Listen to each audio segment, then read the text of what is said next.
Muy buenos días. Ya casi nos acercamos a la Navidad. Así que el tiempo que tenemos de preparación cada vez es más breve, o más bien, deberíamos de empezar a sentir la preparación en nuestro corazón para ese momento.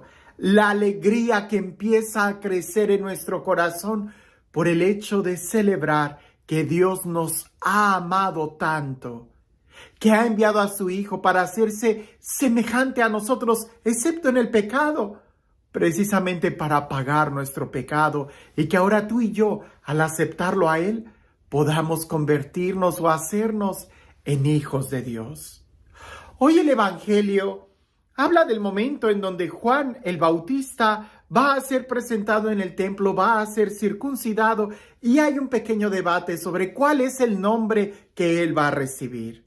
Algunos pensaban que se tenía que llamar igual que su papá, Zacarías, porque en aquel entonces el ponerle el nombre al hijo significaba darle una misión, y muchas veces querían que continuara con la misión de la familia como si fuera un negocio familiar, ¿no? Que los hijos se dediquen en la empresa de la familia. Pues así era antes, ¿verdad? El nombre significaba la misión y muchas veces se le pasaba a los hijos. Hoy nosotros sabemos que cada quien tiene una misión única, que cada quien tiene un propósito único. De ahí la importancia de escucharlo. Y Juan el Bautista tenía una misión muy específica, por eso no continuó con el nombre de su papá, sino que cambió totalmente. Pero más que enfocarme el día de hoy en reflexionar sobre Juan el Bautista, que casi todos los años este texto ha tomado mi atención, hoy me quedé pensando en Zacarías, que antes no habló, no podía hablar, y después empieza a hablar alabando a Dios. Escuchemos el Evangelio y te invito a que te enfoques un poco en el personaje de Zacarías. Sí, ciertamente pensar en el nombre de Zacarías y Juan y que lo presentan al templo y todo lo que sucede en torno a Juan el Bautista es increíble. Pero hoy te pido que te concentres en Zacarías, lo que habrá estado experimentando él al contemplar que su hijo ya iba a ser circuncidado y todo lo que implicaba este acontecimiento.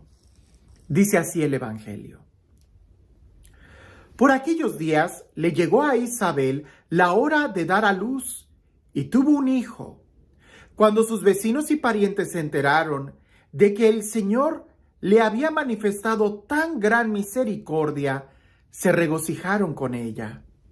A los 8 días fueron a circuncidar al niño y le querían poner Zacarías como su padre. Pero la madre se opuso diciéndoles, no, su nombre será Juan. Ellos le decían, pero si ninguno de tus parientes se llama así. Entonces le preguntaron por señas al padre cómo quería que se llamara el niño. Él pidió una tablilla y escribió, Juan es su nombre. Todos se quedaron extrañados. En ese momento a Zacarías se le soltó la lengua, recobró el habla y empezó a bendecir a Dios.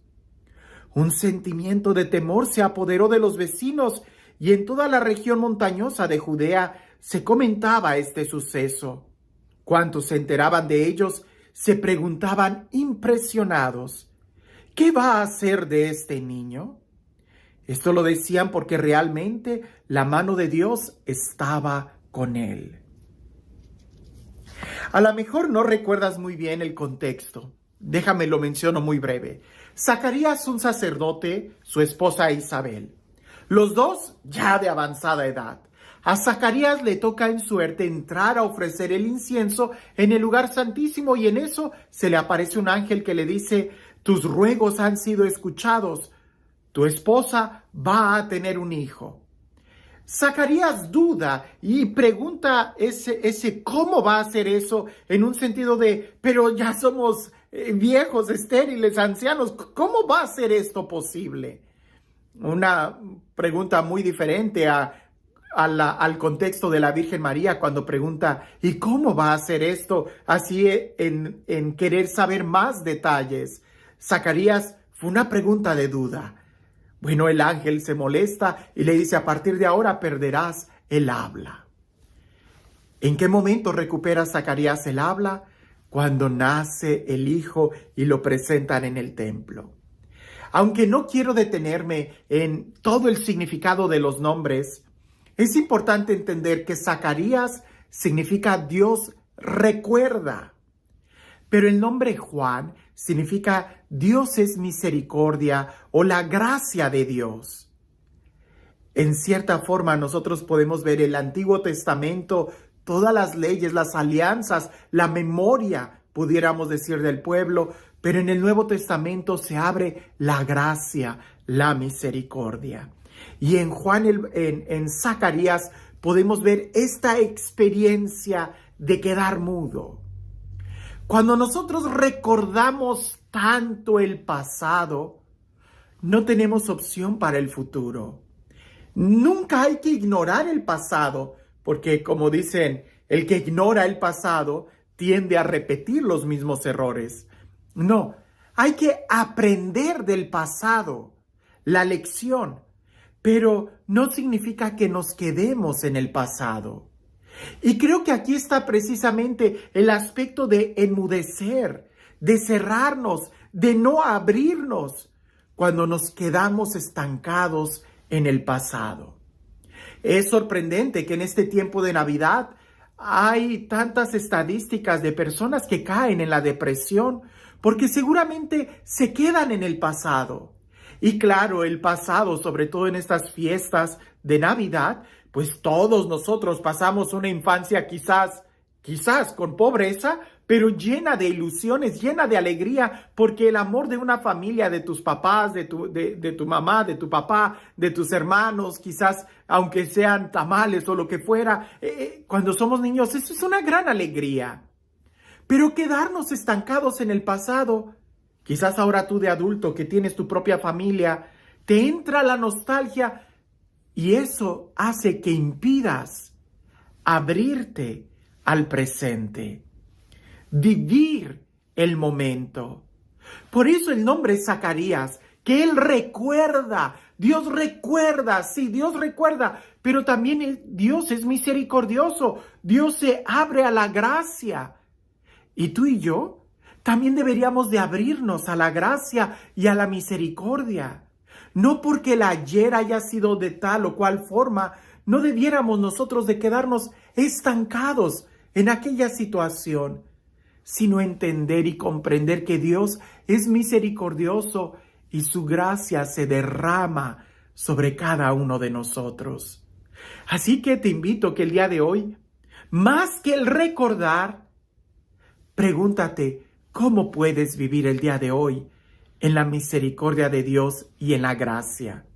Sí, quizás recordar cuando nosotros jugábamos en la calle, cuando quebrábamos las piñatas de barro, cuando corríamos todos en las posadas y con las velitas de Navidad o las luces de Bengala. Quizás todo eso nos llena de mucha alegría. Sí, qué bueno. Pero hoy, ¿cómo podemos abrirnos a disfrutar este momento en el que estamos viviendo?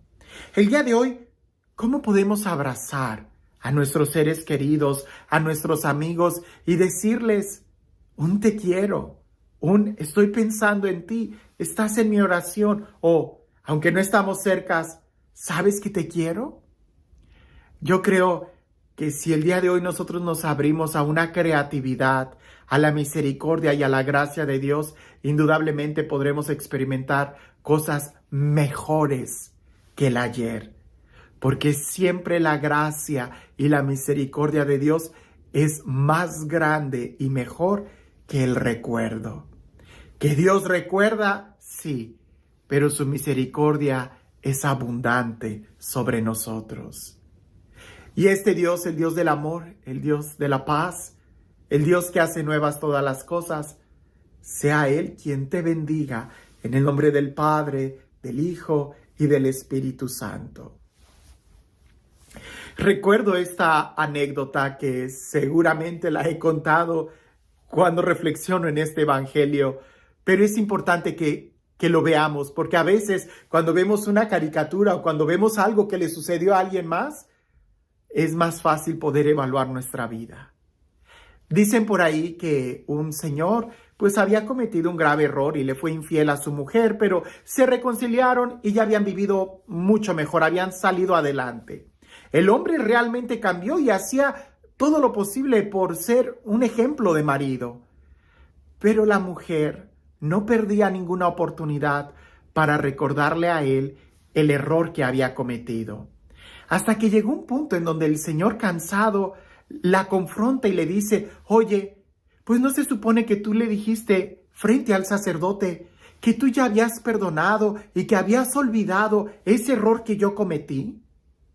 Y la mujer le contesta a su marido: sí, yo le dije al Padre que yo te perdoné y yo lo olvidé. Pero yo no quiero que tú lo olvides. Quiero que tú recuerdes el daño que me hiciste. Y es ahí donde nosotros pudiéramos preguntarnos: ¿qué tanto ella había perdonado? ¿Qué tanto realmente ella había tratado de olvidar aquella situación? A veces nos quedamos estancados en el pasado y aunque el día de hoy tengamos tantas posibilidades de vivir felices y quizás el marido de ella el día de hoy era mucho mejor que el que era antes de que cometiera ese error, pero ella no podía disfrutarlo porque ella seguía estancada en el pasado.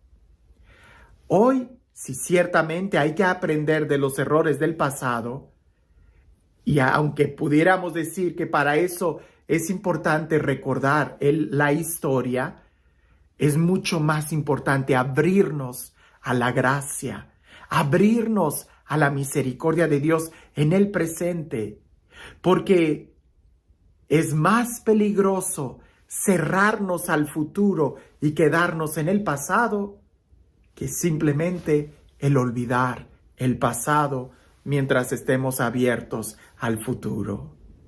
Hoy creo que es una gran oportunidad para recordar el pasado con alegría y vivir el presente con intensidad. Que tengas un excelente día.